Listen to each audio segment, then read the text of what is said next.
करदम जी महाराज का देवहूति जी के साथ में जब विवाह हुआ तो उन्होंने तय किया था कि जब एक संतान पैदा हो जाएगी तो उसी समय हम भजन करने के लिए घर छोड़ करके चले जाएंगे। पहले ज़माने में ऐसा नियम लोग रखते थे कि भैया बालक सब जिम्मेदारी संभाल लगें तो तुम अपना काम करो, हम अपना भजन करेंगे। कभी तीर्थ में जाएंगे या जंगल में जाएंगे हैं। कुछ दिन ये परंपरा चली,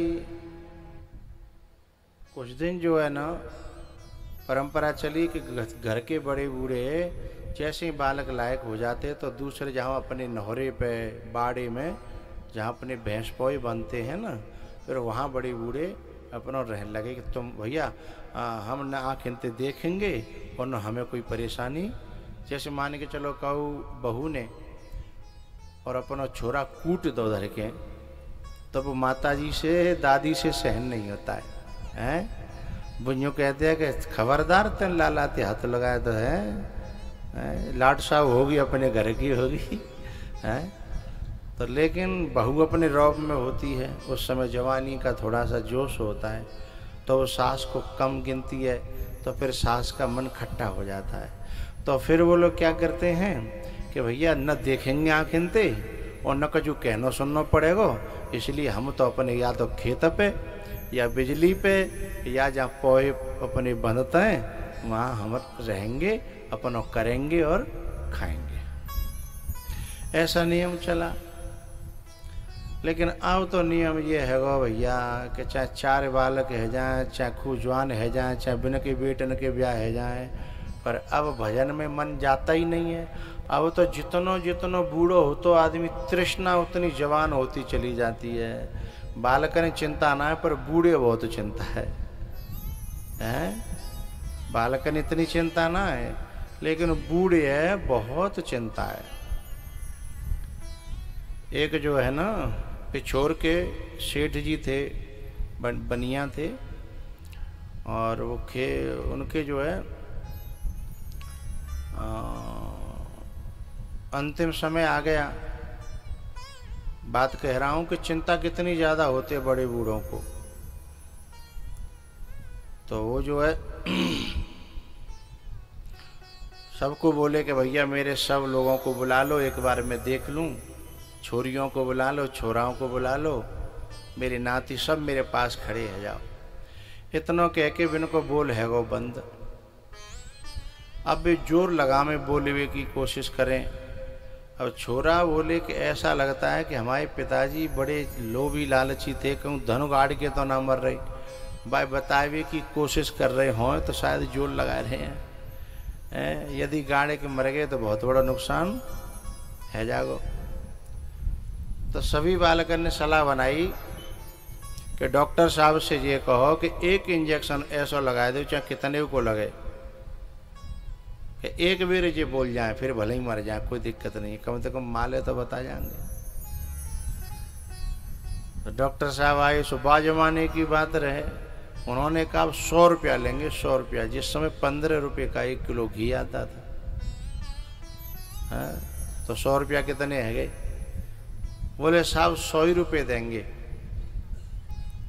आप इनको बुलवा दो। तो उसने जो है ना फिर बोले मर गए तो मेरी जिम्मेदारी नहीं। बोले मर तो वैसे ही रहे हैं। बोले ठीक है। डॉक्टर ने एक एंटीबायोटिक हैवी दिया, थोड़ी देर के लिए शरीर में उत्तेजना हुई और तुरंत उनके मुंह से बोल निकला। सब कान सतर करने लगे, ध्यान से सुनियो कहाँ बता रहे हैं, सब कान सतर कर रहे। सो बोले अरे नालायको, तुम सब भी छाती पे ठाड़े हो, ने को उधर तो देखो, जो भैंस को पड़ रहा है वो पूरी सोमनी है, झाड़ू खाएगो, ने को सानो हैगो।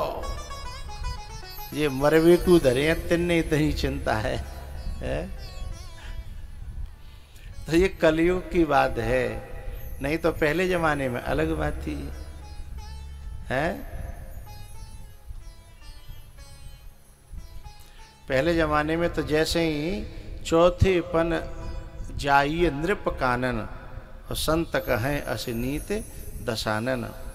पहले ज़माने में सोचते कि जब हम नेक ढल जाएंगे, बालक समझदार रह जाएंगे, फिर तो अपन गोवर्धन के, वृंदावन के, चित्रकूट के, अयोध्या ऐसी जगह जाके भजन करेंगे। एक पंक्ति भी है, कन्हैया कन्हैया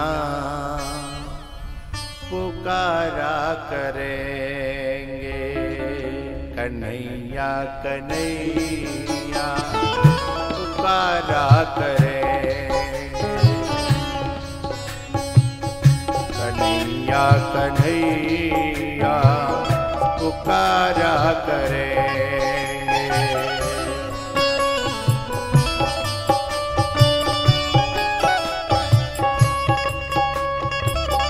लताओं में ब्रज की, लताओं में ब्रज की गुजारा करेंगे, कन्हैया कन्हैया पुकारा करेंगे, कन्हैया कन्हैया पुकारा करेंगे।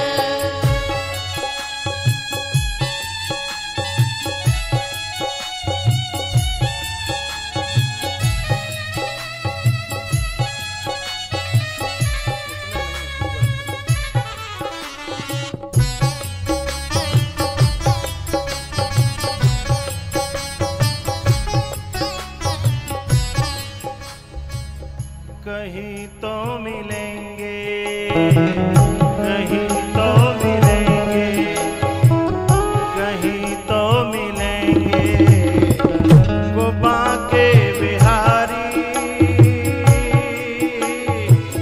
कहीं तो मिलेंगे वो बांके बिहारी।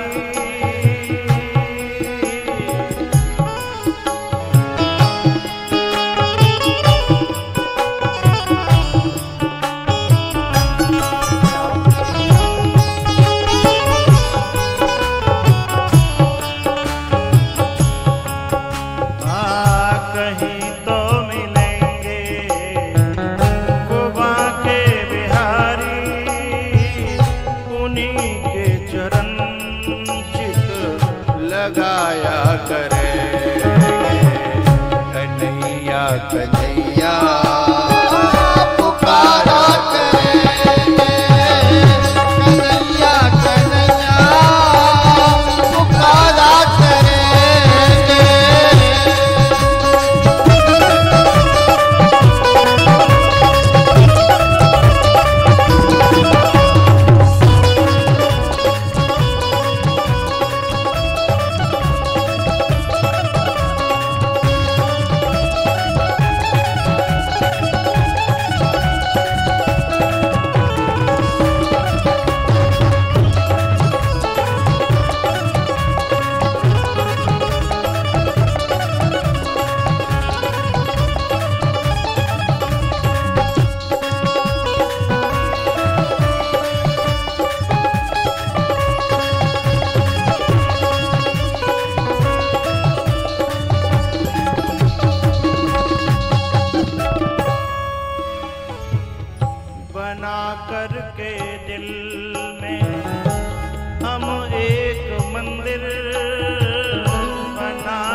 पुकारा करेंगे।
कन्हैया पुकारा करेंगे। कन्हैया कन्हैया पुकारा करेंगे।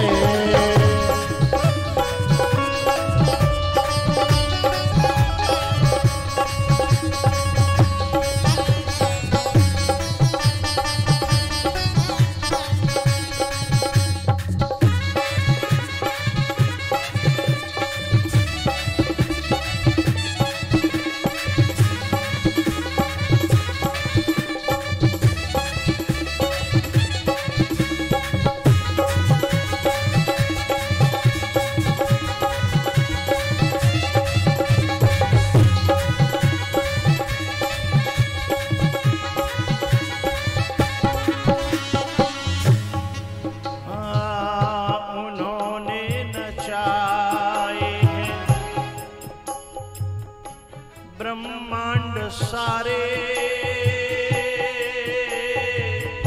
उन्होंने नचाए हैं, ब्रह्मांड सारे।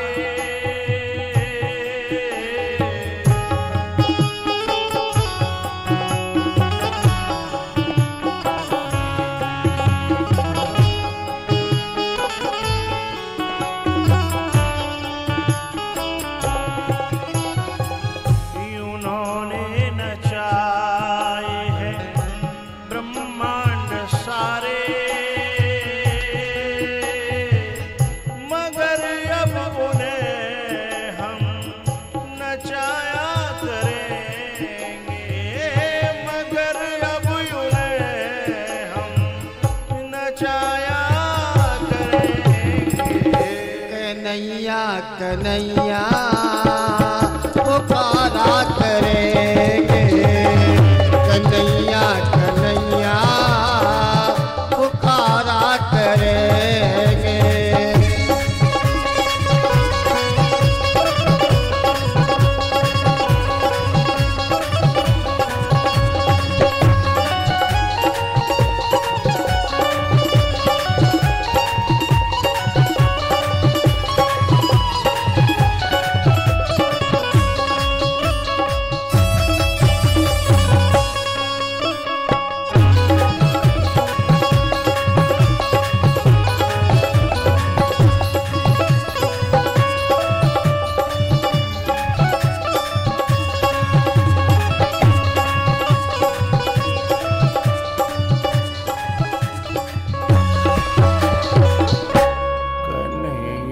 कन्हैया पुकारा करे, लताओं में ब्रज की गुजारा करें।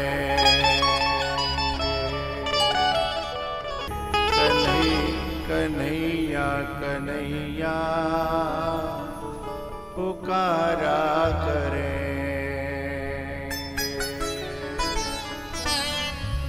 करदम जी महाराज और देवहूति के 9 कन्याएं हुई। 10वें नंबर पर कपिल भगवान का अवतार हुआ। जब कपिल भगवान का अवतार हुआ तो करदम जी ने कहा कि हे देवी, अब मुझे आज्ञा दो। अब मुझे जो है अपने भजन के लिए बहुत कुछ करना है। ये हॉल खत्म नहीं हुआ। मुझे बहुत कुछ करना है, इसलिए मुझे आज्ञा दो, मैं जंगल जाना चाहता हूँ। पत्नी देवहूति ने कहा कि हे भगवान,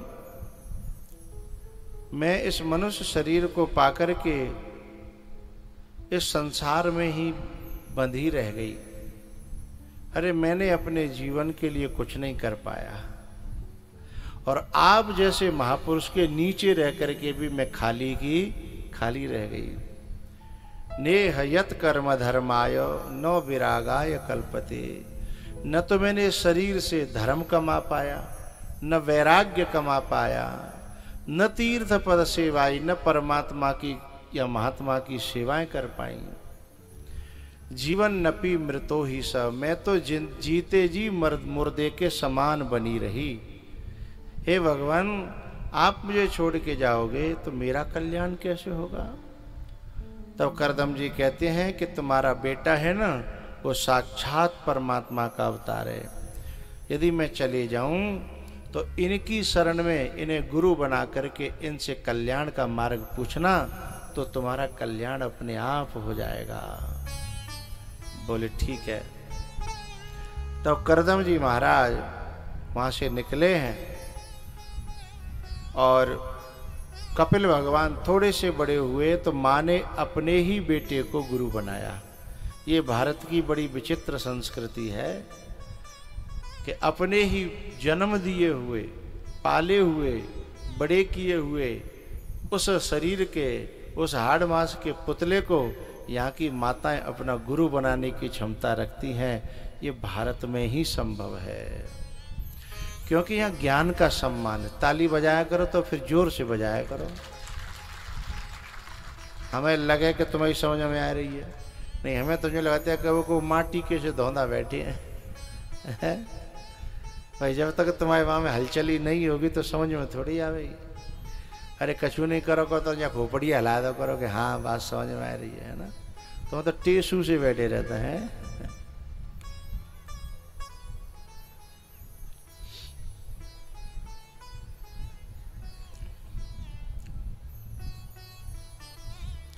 तो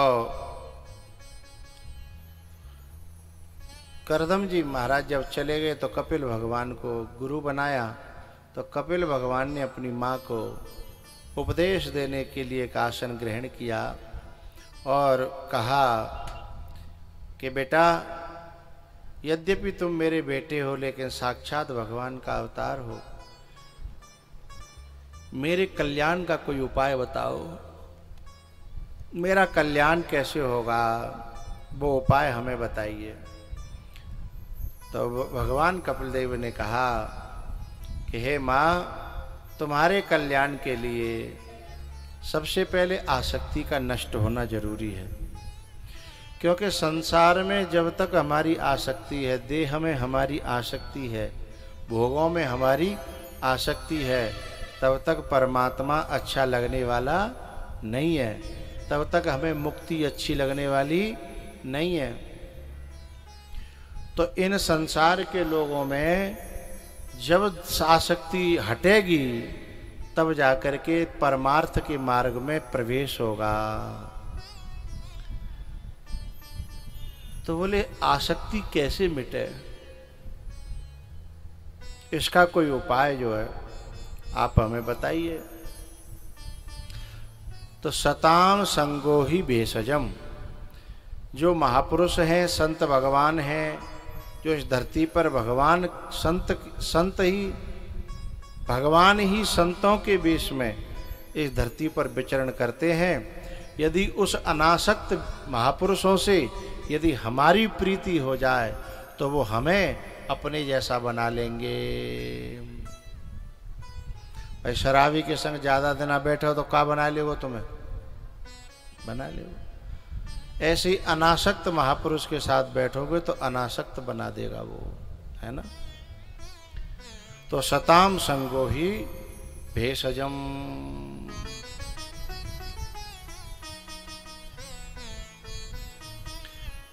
बोले अनासक्त महापुरुषों का जो संग है वही सबसे बड़ी दवाई है।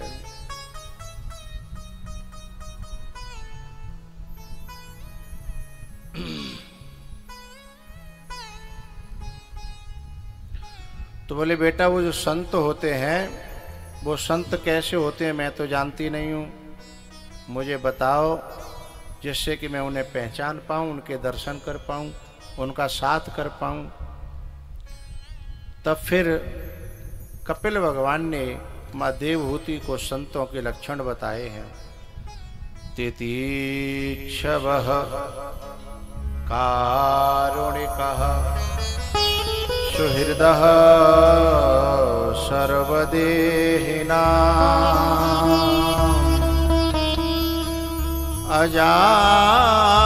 अजातशत्रवः शान्ता साधवः साधुभूषणः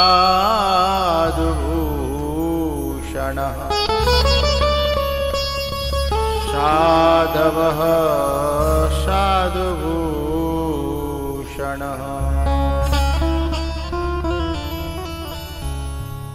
तितिक्षवः जो सब बुरे को सुन ले और सहन कर जाए, सब समझो वो बहुत बड़ा साधु है।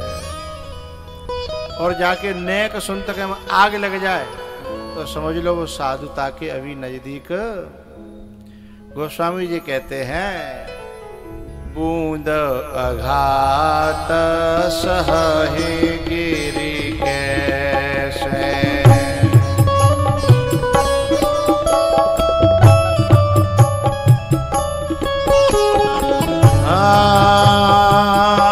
बूंद अघात सहे गिरि कैसे,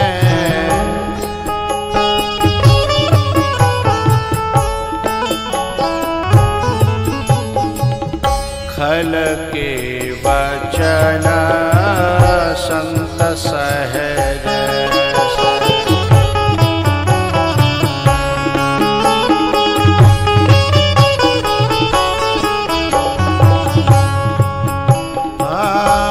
खल के वचन संत सहज से उदय घात सहाय गिरि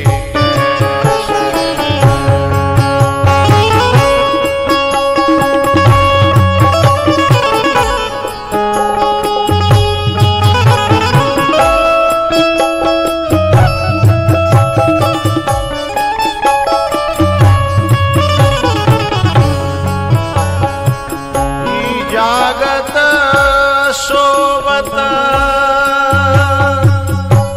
शरण तुम्हारी, जागत सोवत शरण तुम्हारी, सबके प्रिय सबके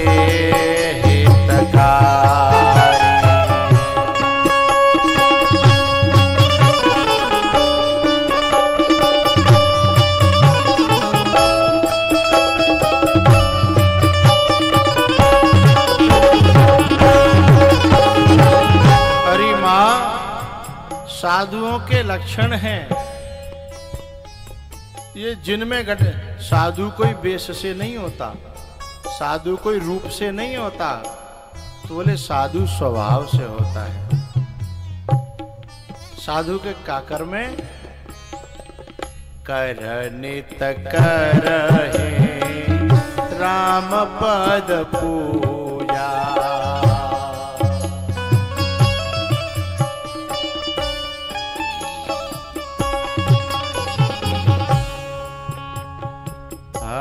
करनित करहे राम पद पूजा, राम भरोसा हृदय नहीं दूजा।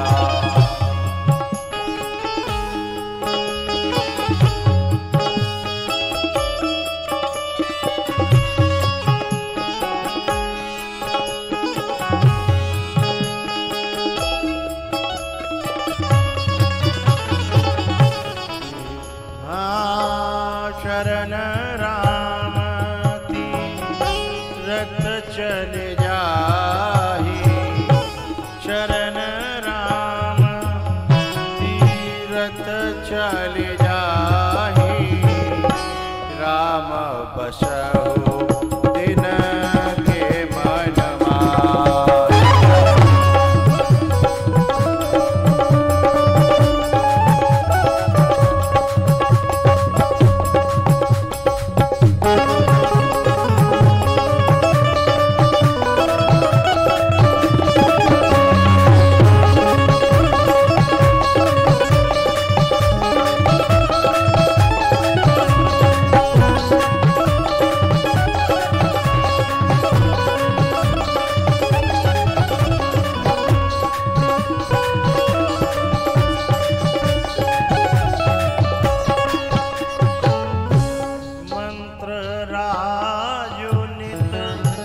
जपहि तुम्हारा मंत्र राजुनित, जपहि तुम्हारा पूजहि तुम्हें सहित परिवारा।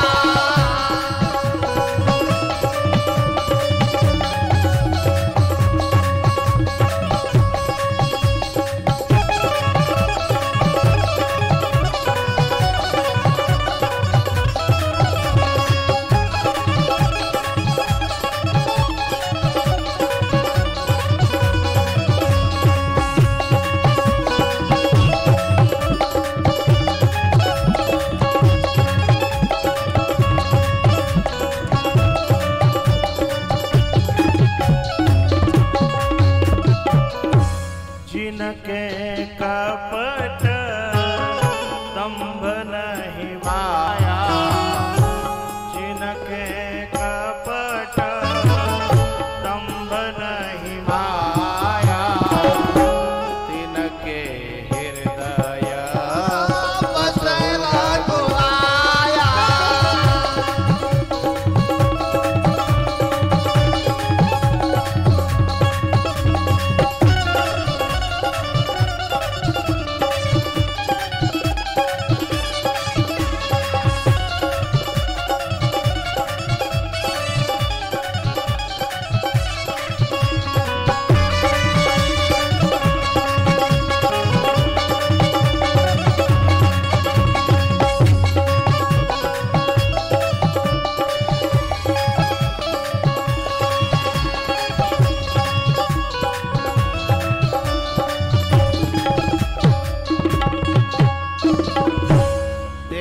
मैया से कपिल भगवान कहते हैं, माँ साधु का बहुत बड़ा एक लक्षण होता है, चाहे वो रहता कहीं हो, घर में, जंगल में, धाम में, कहीं भी रहता हो, तो उसका सबसे प्यारा लक्षण क्या है कि गुण तुम्हार समुझै निज दोषा, गुण तुम्हार समुझै निज दोषा, जे सब भाते तुम्हार भरोसा।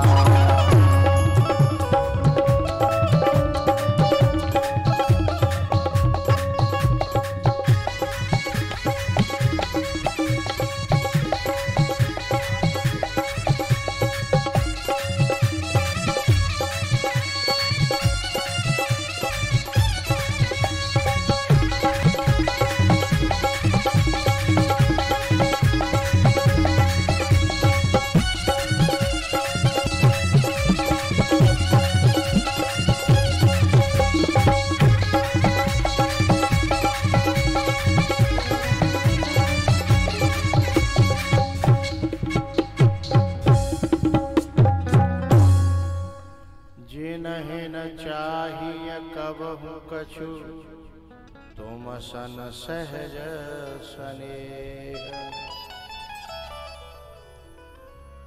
बसहु निरंतर तासु मन सोराउर निज गे। जाहि न चाहिए कबहु कछु तुम सन सहज स्नेह। कारुण्य कहा सुहृदा सर्वदेहि नाम। जो सबका भला चाहता है वो साधु है, और जो सबका बुरा चाहता है वो राक्षस है, हैं? अपना काम बनता और भाड़ में जाओ जनता, वो व्यक्ति राक्षस है। अजात शत्रवः शान्तः साधवः साधुभूषणः। बोले ऐसा अजात शत्रु जिसका कोई शत्रु पैदा ही नहीं हुआ है, वह जो है साधु आपका सबसे बड़ा रहने की स्थान है, जगह है। तो यहाँ कपिल भगवान ने कहा कि मैया ऐसे संत का संग करना चाहिए। दूसरा,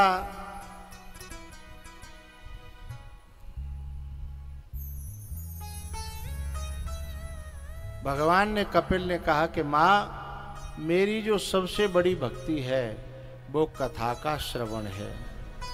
कथा में जो शब्द होते हैं उन शब्दों के सहारे से कानों में होकर के मैं व्यक्ति के हृदय में प्रवेश कर जाता हूँ। जैसे हम लोग जब कथा सुनते हैं तो सुनते सुनते उस कथा के कभी हम रोने लगते हैं, कभी हंसने लगते हैं। तो क्या शब्दों से थोड़ी ही रोने हंसते हैं? शब्द का भीतर जाकर के वो रूप है, वो चित्र बनता है। जो कथा कही जा रही है, कन्हैया की विदाई हो रही है, अथवा कोई और कथा हो रही है, तो भीतर जाकर के उसका चित्र बनता है। तब जाकर के हृदय में समझ लो परमात्मा का वास हुआ है।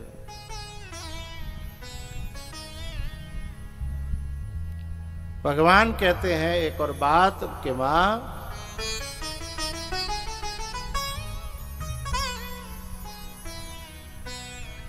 मैं समस्त भूत प्राणियों में, चर अचर में, सब में मैं व्यापक हूँ, व्याप्त हूँ। लेकिन जब कोई व्यक्ति किसी से द्वेष करता है तो वो द्वेष केवल उस व्यक्ति से नहीं होता, उस व्यक्ति के रूप में वो द्वेष जो है मुझसे ही कर रहा है, परमात्मा से ही कर रहा है। वो केवल वो द्वेष जो है व्यक्ति से नहीं है। एक बात बताओ, मैंने अभी थोड़ी देर पहले कहा कि नातिये पे मार पड़ रही है तो दादी के क्यों परेशानी है रही है? भाई मार कौन पड़ रही है? नाती पे। और दर्द कौन है रो है? दादी है। तो जाओ का मतलब भाई ऐसे ही हम सब परमात्मा के बनाए भये हैं। भगवान स्वयं कहते हैं कि सब मम प्रिय, सब मेरे हैं और मेरे प्रिय हैं। क्यों? बोले मम उपजाए, क्योंकि मैंने वो पैदा करे। सब मम प्रिय सब मम उपजाए, सबते अधिक मनुज मोए भाए। तो ये संसार में जितने प्राणी हैं वो सब मेरे हैं। अब मेरे प्राणियों में कोई मार लगावे, द्वेष करे, ये समझ लो नाती ते कोई पड़ोसी आए के हैं द्वेष करे, पापा गंदी नजर डाले हैं, दादी को अच्छा लगेगा?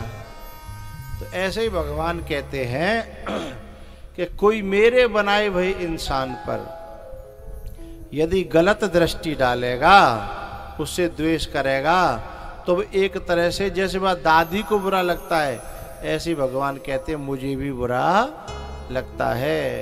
एक बार के लिए मंदिर में जाओ अच्छी बात है, लेकिन न जा पाओ तो कोई बात नहीं, पर कम से कम भगवान की बनाई हुई सृष्टि से द्वेष तो मत करो। अहम सर्वेषु भूतेषु भूतात्मा अवस्थितः सदा तमवज्ञाय माम मर्त्यः कुरुतेर्चा विडम्बनम। भगवान कहते हैं कपिल कि हे मां, मेरी तो आदमी अवज्ञा करे और मंदिर में जाके लोटा चढ़ावे, तो क्या ये ठीक है? बोले नहीं। बोले मेरी अवज्ञा न करे और फिर लोटा चढ़ तो अच्छी बात है।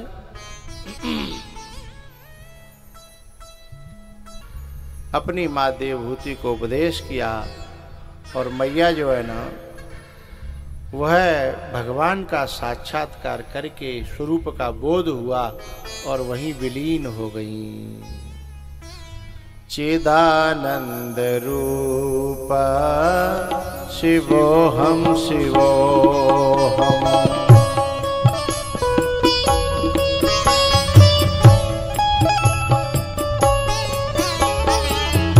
चिदानंद रूप शिवोहम शिवोहम।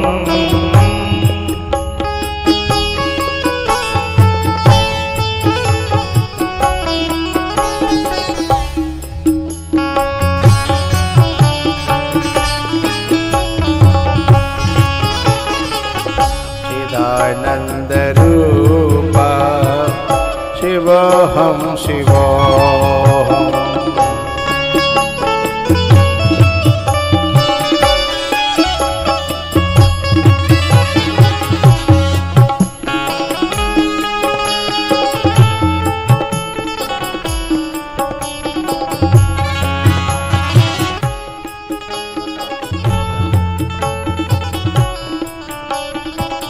ध्यान हम पे होना चाहिए। चिदानंद रूप शिवोहम शिवोहम।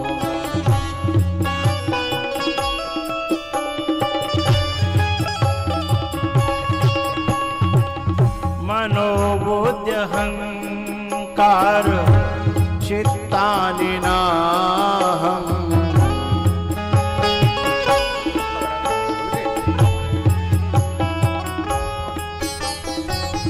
मनोबुद्धि अहंकार चित्तानि नाहम्। चिदानंद रूप शिवोहम शिवोहम।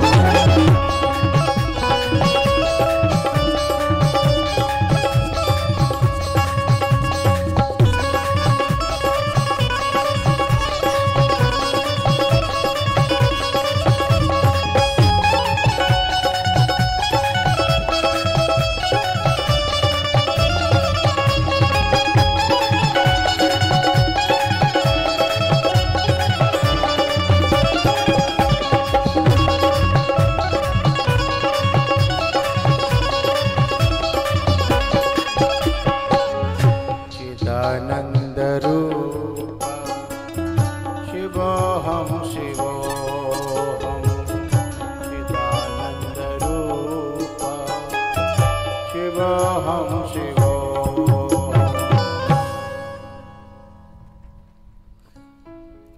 मनोबुद्धि अहंकार चित्तानि नाहम्। चिदानंद रूप शिवोहम शिवोहम। इस प्रकार का बोध जो है माता देवभूति को हुआ है। जो मनु जी की जो तीसरी पुत्री हैं, उनका नाम था प्रसूति और उनका विवाह हुआ देवों के देव महादेव जी। महादेव जी अवडरदानी हैं और बहुत सीधे हैं, भोले हैं, जल्दी खुश हो जाते हैं, इसलिए उनका नाम है भोले बाबा, है ना, भोले हैं। अभी यदि हमको लड्डू गोपाल की सेवा तो भोग लगाना पड़ेगा, फिर शाम को सुलाना पड़ेगा, सवेरे जगाना पड़ेगा, है, नहलाना धुलाना पड़ेगा, कपड़े पहनाने पड़ेंगे। हाँ या ना बोलो। लेकिन यदि भोले बाबा की पिंडी है तो न भोग लगानो, न सुहाने, न जगाने, हैं। वे तो इतने में खुश रह जाते हैं कि बेलपत्री तोड़ो, हैं, दो, दूध चढ़ा दो और इतने में भी इतने खुश रह जाते हैं। न बिने सुबान होए न कपड़ा पहनाने, वे तो खुद नंगे धड़ंगे रहते हैं। कलश यात्रा उठी थी ना, भोले बाबा का कितना प्यारा मंदिर था। जो पिंडी थी बड़ी प्यारी थी, बड़ी सुंदर है, 15-16 साल जी। वो पिंडी जो आपने पधराई है ना, बहुत प्यारी है, देख करके मन गार्डन गार्डन हो जाता है।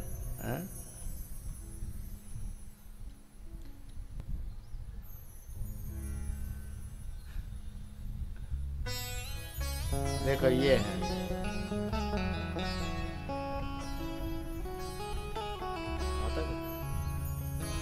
कोई भी भोले बाबा, कोई भोले बाबा का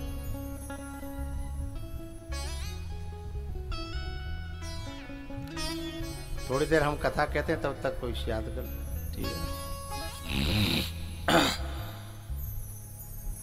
भोले बाबा जो है इतने अवडरदानी हैं, इतने भोले वाले हैं कि सती जी 50 गलती करती हैं, लेकिन फिर भी उनकी गलतियों को ध्यान में नहीं धरते हैं। वैसे एक बात बताऊं, बुरा न माने तो मई माताओं से, एरी मैया ओ बहरियो, हाँ तो बोलो करो, हैं बताऊं कि रहने दूं? ये जितने पति देव हैं सब भोले बाबा ही होता है, भोले भंडारी होता है। लेकिन माताएं बड़ी चतुर चालाक बहुत होशियार होती हैं। जब जिन्हें पैसा निकलवाने होंगे ना, तो बड़ी मीठी मीठी बोलेंगी, हैं बड़ी प्यारी प्यारी बोलेंगी। जिन्हें कहो माई के जानो होगो, है बातें पहले 10 दिन पहले बड़ी सेवा करेंगी, नाई न कर दें, है ना। लेकिन कछु आदमी समझ जाता है कि इतनी खातिर है, कोई न कोई चक्कर हो है, इतनी सेवा और इतनी मिठास है, कोई न कोई बात है। अच्छा, इनको बहुत सारी बातें पता होती हैं, छुपा के पैसा रखती हैं, माता न जाने क्या क्या करती हैं, उनको सब पता होता है, लेकिन फिर भी वो कोई बात नहीं, का है वो, कोई बात नहीं, का है वो, है ना। तो ऐसी बहुत सारी बातें होती, सब में तो नहीं होती, सब माता एक जैसी थोड़ी है, हाथ की 5 उंगलियां एक जैसी थोड़ी होती हैं। मैं तो उनकी बात कर रहा हूं जो ऐसी होती हैं, कोई कोई उनके भोले भंडारी पतियों को पता रहता है, लेकिन फिर भी वो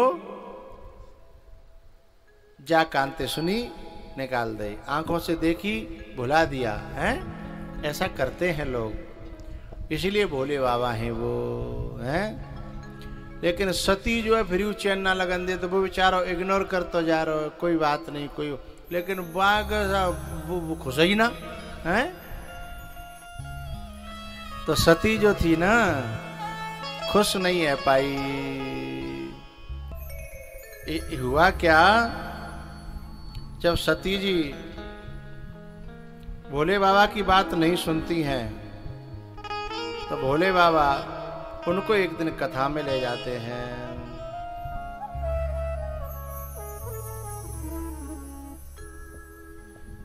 शिव नाम से है जगत में उजाला,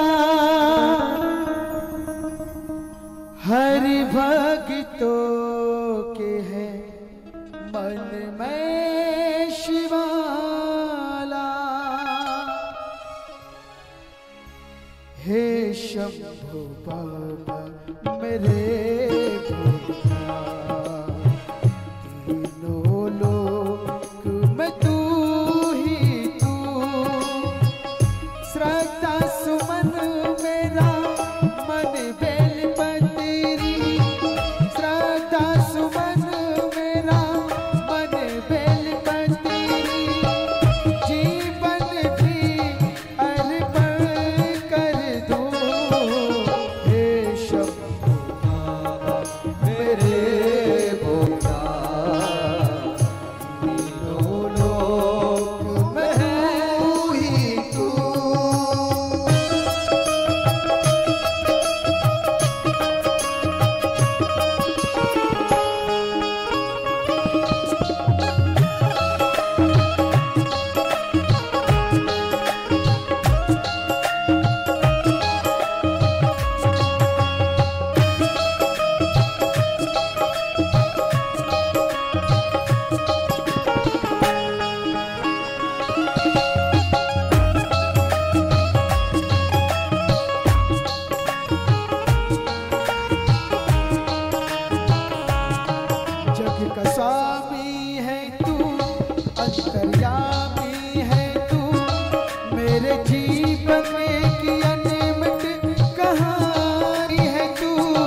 हर हर शंभो, हर हर शंभो, हर हर शंभो, हर हर शंभो, हर हर शंभो, हर हर शंभो, हर हर शंभो, हर हर गंगे, हर हर गंगे, हर हर गंगे, हर हर गंगे, ओ हर हर गंगे, हर हर गंगे, हर हर गंगे, हर हर गंगे।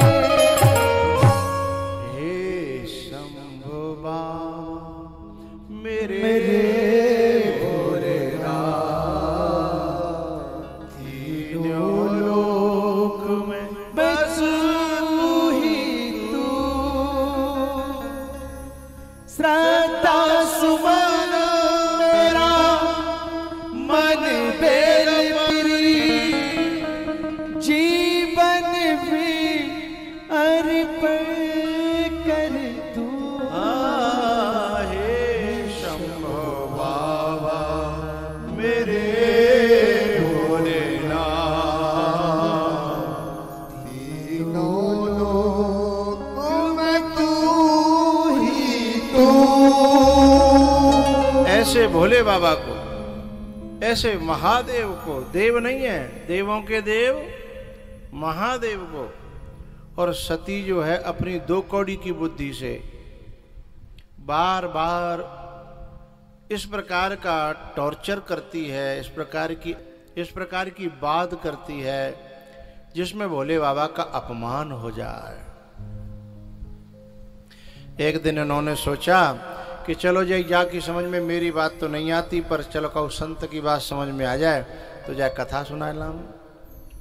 अभी भी लोग बाग जब कथा कराते हैं तो ऐसा मन में भाव रखते हैं कि भैया हमारे गांव वाले हमारी बात ना मानते, हमारे घर वाले हमारी बात ना मानते, हमारे मोहल्ला वाले हमारी बात ना मानते, तो शायद कथा होगी, महाराज आएंगे, जब बेकजू कहेंगे तो शायद जनता की समझ में आ जाए।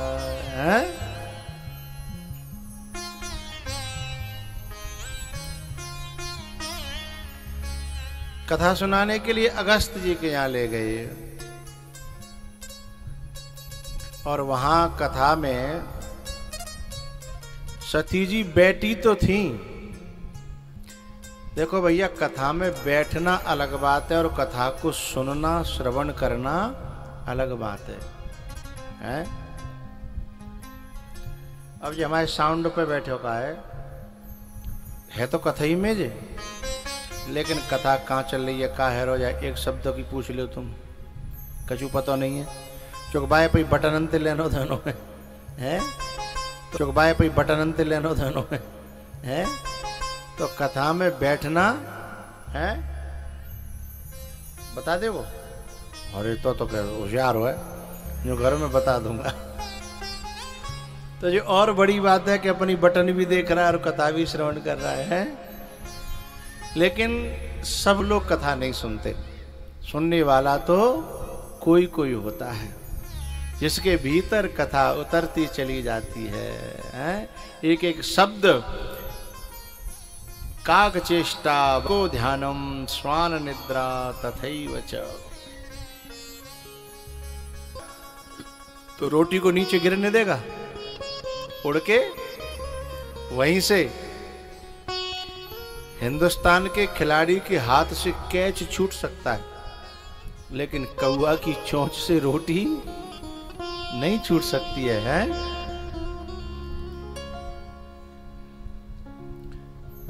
तो काग चेष्टा, कुछ लोग जो इस प्रकार से सुनते हैं कि हम लोग तो चलो बैठे हैं, चलो भैया वो भगवान दास जी कथा करा रहे हैं, बिनती हमारो व्यवहार है तो चलो इन्हें का व्यवहार निभाया हम, इन्हें का बैठे हमें बेव जान लेंगे कि हम आए तो कम से कम हमारो दोस्तानो बने रहेगो, है ना। नहीं, हम जिनते ना कह रहे, वो तो कथा सुन भी आए, बड़े ध्यान से सुन रहे, जो सब लोग तुम्हारी तो देख रहे, ऐसी बात नहीं है। तो व्यवहार निभावे के लिए जो आते हैं और कथा भी सुने बहुत अच्छी बात है, लेकिन कुछ लोग केवल अपनी धुन में लगे रहते हैं?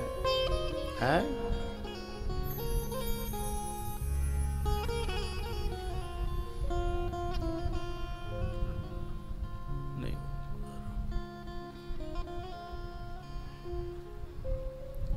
तो अपनी धुन में जो लगे रहते हैं ना, उन व्यक्तियों के जीवन में कथा प्रवेश नहीं करती।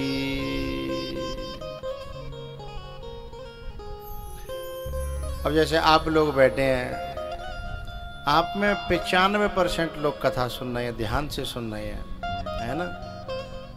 लेकिन सब नहीं सुन रहे। कछु ऐसे हैं अपने फोन में लगे हैं दे दनादन, है ना? पहले उधर रखे, जैसे वो टन बोलता है सुबह कुछ दबा देता है क्या तू चुप रहे भैया, मालूम पड़ जाएगी गुरुजी है तो कछु कह देंगे, हैं? कछु एक बच्ची है बहुत देर तक रिकॉर्डिंग करने में लगी है, दे दनादन वरना कथा दे लेनो देनो, हैं? बस दे दनादन लगी है। मैंने इशारों करे पर कुछ समझे नहीं। अब तो मोबाइल ही हटा लो, पकड़ ही नहीं जाऊँ, है? अच्छा एक बात है, तुम्हारे पिछोर के जो लोग हैं चालाक बहुत है, इनको पकड़ना बड़ा मुश्किल है, होशियार बहुत है। हाँ हाँ। अच्छा इस कथा को रिकॉर्डिंग करने की जरूरत नहीं है, ये कथा पहले से ही दुनिया के सारे मोबाइलों पर ऑलरेडी पहले से जा रही है, लाइव टेलीकास्ट हो रही है मोबाइल पर। विश्व चेतना परिवार ट्रस्ट चैनल है और उसमें जो है ये कथा, चाहे तुम्हारी रिश्तेदारी में हो, कहूँ हो, मामिनते कहो यहाँ शुरू होगी और वहाँ दिखने लगेगी, जो कहते हो। हाँ, और तऊ जी बाबरे सल्ले जो है तऊ मोबाइल में लगे दे दना तो रिकॉर्डिंग करे हुए हैं, और तुम हवाई जैसी क्वालिटी थोड़ी रिकॉर्ड कर ले हुए हैं, लेकिन तऊ बने तो बनानी है तो। अच्छा जी रिकॉर्ड तो कम करते हैं, दिखाते ज़्यादा है कि हम पे देखो है एप्पल को, है दिखाते ज़्यादा कि सैमसंग को हम पे है। कौन सा अभी कौन सा आया है? अल्ट्रा 24। हाँ अल्ट्रा 24 ले लो तो ना। हाँ देखो देखो देखो हमारे जो संगीत वाले भी आप ऐसे वैसे मत समझना, अच्छी बात है, अच्छा लगता है। जो अल्ट्रा 24 है ना, तो जिसके पास होता है अब्बू का चंते बैठे को, हाँ भाई लायो का वो। तो इसलिए सब लोग कथा में जो आ रहे हैं वो सब कथा में जुड़ते नहीं है। जो कथा में जुड़ जाते हैं ना तो कथा उनका उद्धार कर देती है। देखो तुम्हारे यहाँ छोटी छोटी नहरें करी है ना, तो वह नहर में यदि कोई छोटा बालक कूद जाए डूब जाए तो मरेगा कि नहीं मरेगा? ज़्यादा गहरी नहीं है ना। लेकिन जो जो जो जहर में नहर में तो निकली का बड़ी में थी, वहाँ कूद जाए तो वहाँ मर जाओ।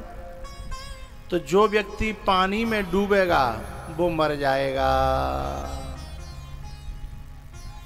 भैया परीक्षित जी के आगे नहीं बैठते, पीछे खिसक जाओ, इधर बैठो, इधर इधर, और नेक और खिसको, नेक और बस। एक तो परीक्षित परीक्षतानी के पाँव छी लेते हैं, बेचारे का जो बोलता ना, फिर पाँव छी लिया वो क्या बोले हैं?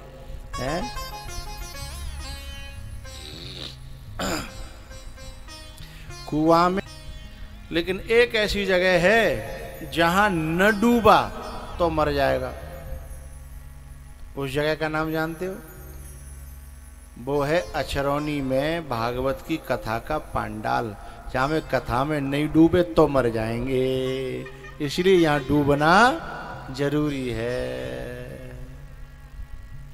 ना। वहां डूबे तो मरेंगे और यहां न डूबे तो मरेंगे। इसलिए सती जी ने कथा ध्यान से नहीं सुनी, अपने मनमानी अपनी बात न लगी रही है। जैसे यहाँ की माता है ना, धीमे से कोई बात कहनी हो तो ने कोहनी मारे कि धीमे से और घूंघट में अचकते कह देते हैं, अपनी बात कहनी हो तो। इसका मतलब है कि अपनी बातों में ज़्यादा ध्यान। सो सती जी ने कथा नहीं सुनी, लौट के जब आवन लगे, कथा पूरी है गई, शंकर भगवान और सती, तो बीच में राम जी जो है नरलीला कर रहे, और लीला कहाँ पहुंच गई, जहाँ सीता जी खो गई हैं और राम जी रुदन कर रहे हैं लक्ष्मण जी के साथ में। तो गोस्वामी जी ने चौपाई यहाँ बनाई है।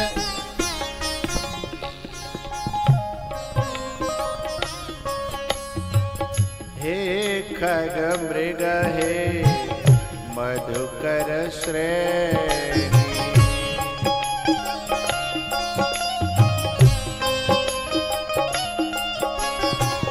हे खग मृग हे मधुकर श्रेणी, तुम देखी सीता मृग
शंकर भगवान ने राम जी को लीला करते हुए देखा तो दूर से ही उन्होंने प्रणाम किया। जय सच्चिदानंद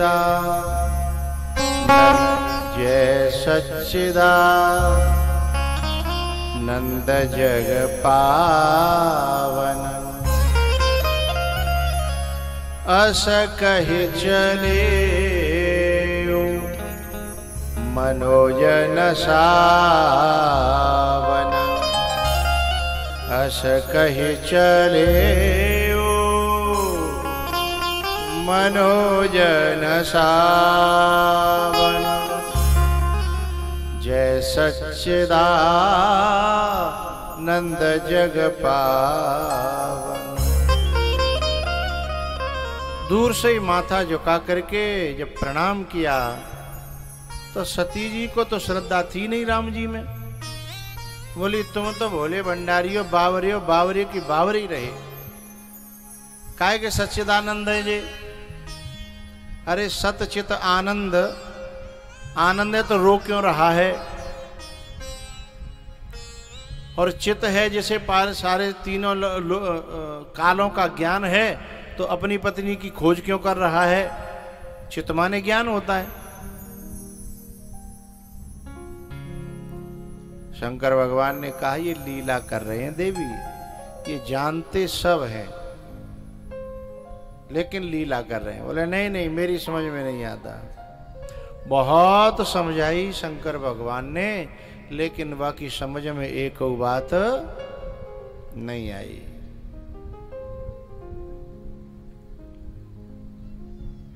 शंकर भगवान सोचने लगे कि सारी दुनिया पे कोई व्यक्ति कभी नहीं समझ पाता तो वो मेरे पास आता है, लेकिन सती मोरे हु कहे न संशय जाहे, मोरे हु कहे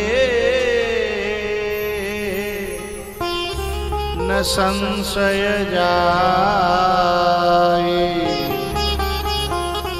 विधि विपरीत भलाई नाही, होई है सोई जो राम रच राखा,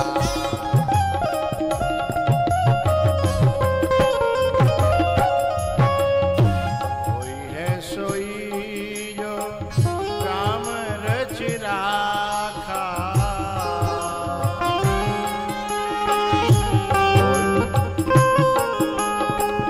होई है सोई जो राम रच राखा, वो कर तरक बड़ा वही सा।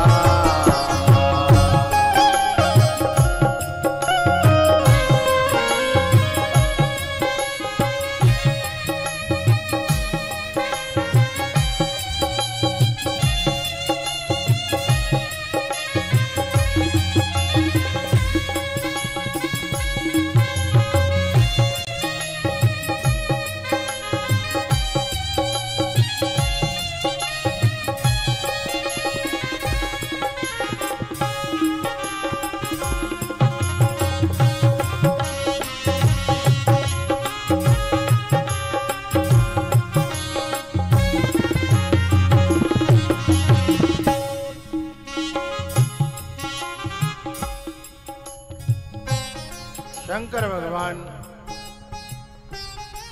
बोले कि यदि तेरी समझ में मेरी बात नहीं आ रही है, ये तो के न जाए परीक्षा ले हो, तो के न जाए परीक्षा ले हो।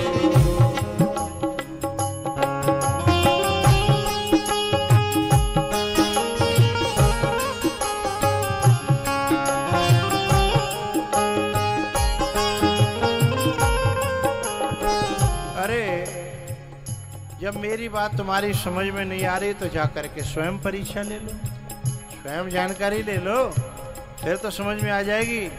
बोले हाँ हाँ। अब सती परीक्षा करने के लिए गई हैं। परमात्मा और महात्मा परीक्षा का विषय नहीं है, परमात्मा और महात्मा तो भक्ति का विषय है। परीक्षा से थोड़े ही मिलते हैं, वो तो भगवान तो भक्ति से मिलते हैं। और ये किससे पाना चाहती है? परीक्षा से, हैं? और ये जैसे इसने क्या किया, सीता का रूप बना लिया।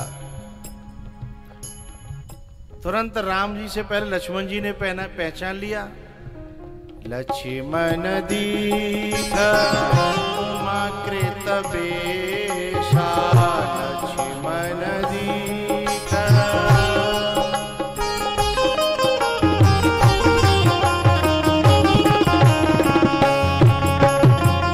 चकित भये भ्रम हृदय विषेखा।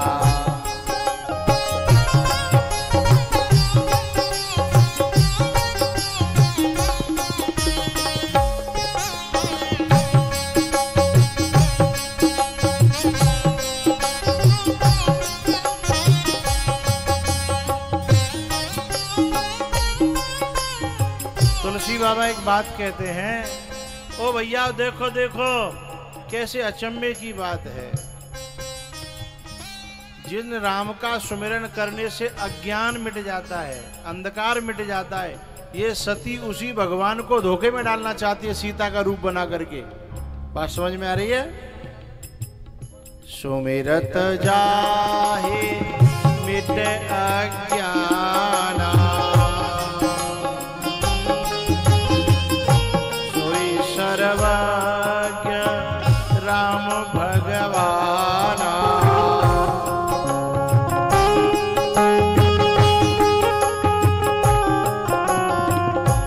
सती की न चाहता हम दुराऊ, देखहु नारे स्वभाव प्रभाव।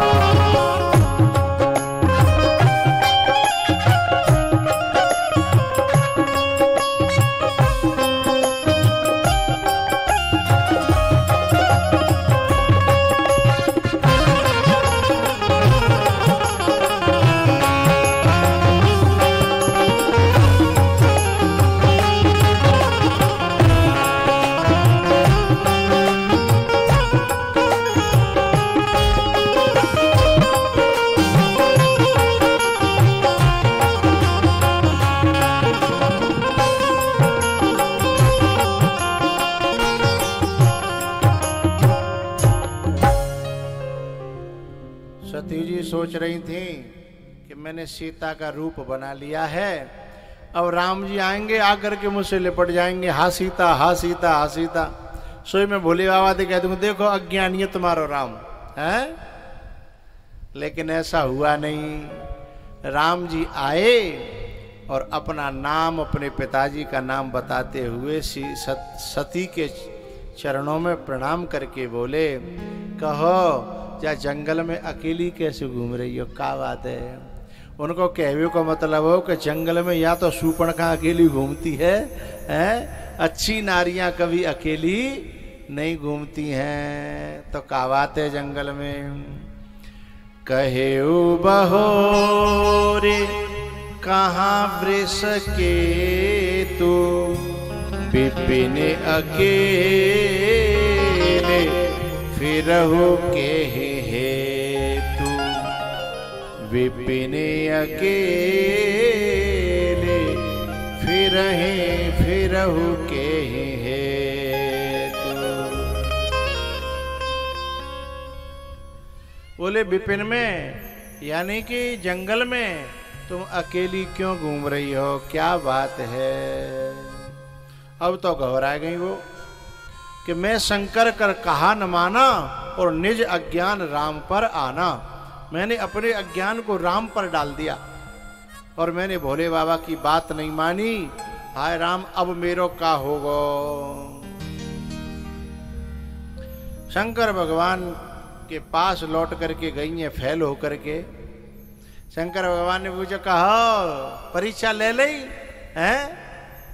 तो सती जी बोली ना, अब झूठ बोल लेंगे ना, क्योंकि आदमी आप लोग तो जानते हो सभी एक झूठ को छुपाने के लिए न जाने कितने झूठ बोलने पड़ते हैं।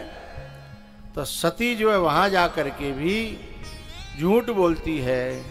कछु न परीक्षा लीने गुसाई, कीन प्रणाम तुम्हारी ही नाई, कीन प्रणाम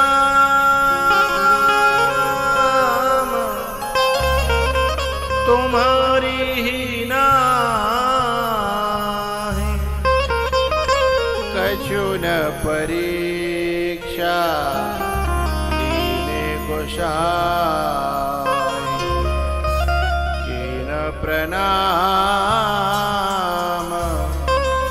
तुम्हारी ही नाही। शंकर भगवान ने ध्यान लगाया कि ये सही बोल रही है कि गलत बोल रही है। तब शंकर दे के उधर ध्याना,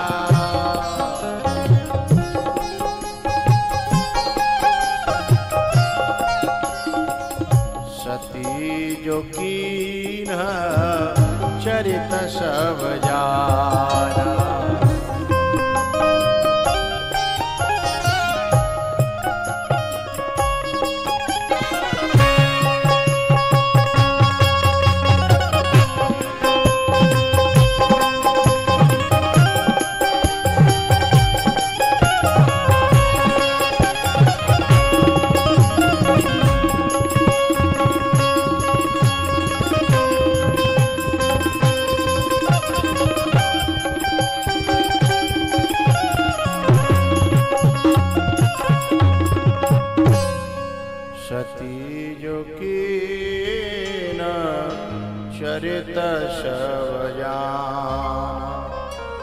तब शंकर देखे उधर ध्यान।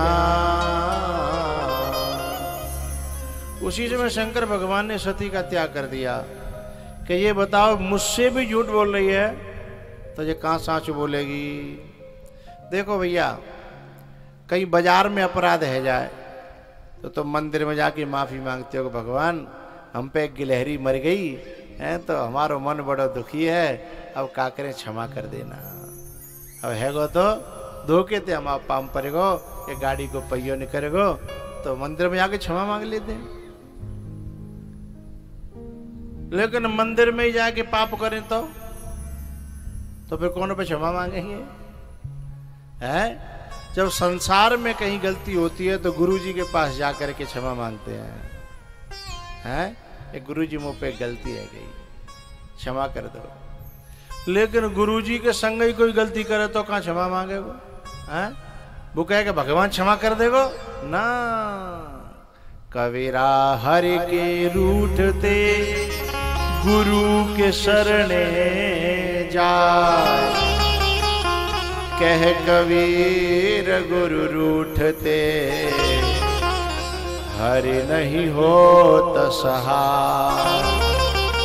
कह कबीर गुरु रूठते हरि नहीं होत सहाय। शंकर भगवान जो है कैलाश पर्वत पर गए और समाधि में चले गए। हजारों हजारों वर्ष बाद समाधि से जब निकले तो वे शंकर भगवान पार्वती सती जी को फिर कथा सुनाने लगे। कथा सुनते सुनते सती जी बोली कि बोले बाबा ये बताओ जे विमान कहाँ जा रहे हैं?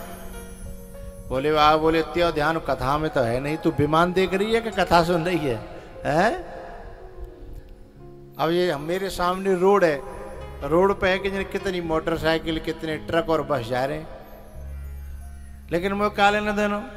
भैया मैं तुम्हें कथा सुना रहा हूँ, तुम ध्यान से कथा सुन रहे हो, जाओ बुरों को काम बे करें और अपनों काम। लेकिन यहाँ बैठ के यदि मैं वाहन पे ध्यान दूंगा तो कथा है जाएगी? नहीं होगी। मैं दूं या कोई सुनने वाला दे तो सुनने वाले के भी चित्त में कथा जाने वाली नहीं है। फिर वो जय गिनेगा कि मोटरसाइकिल पल्सर चली गई, KTM चली गई और ये मारुति चली गई और ये जो ओडी चली गई है, तो फिर कथा दिमाग में जाएगी? कोई मतलब ही नहीं है। अब इसमें क्या है, शंकर भगवान ने थोड़ा सा गुस्सा आया उनको और उन्होंने कहा कि जब विमान जा रहे थे बाप के जहाँ जावेगी? बोले मेरे बाप के जहाँ जा रहे तो मैं जरूर जाऊंगी। बोले लड़ाई है हमारी। बोले लड़ाई होगी तुम्हारी, मेरी तो कोई लड़ाई। एक बात बताऊं, बहुत सी माताएं अपने मायके में पति का सम्मान न हो, पति को बुरा भला कहते हो तो भी अपने मायके से लगाव रखती हैं। जबकि अपने पति का जहाँ सम्मान न हो, चाहे वो मायका हो चाहे वो कुछ और हो, वहाँ पत्नी को भी जाना नहीं चाहिए।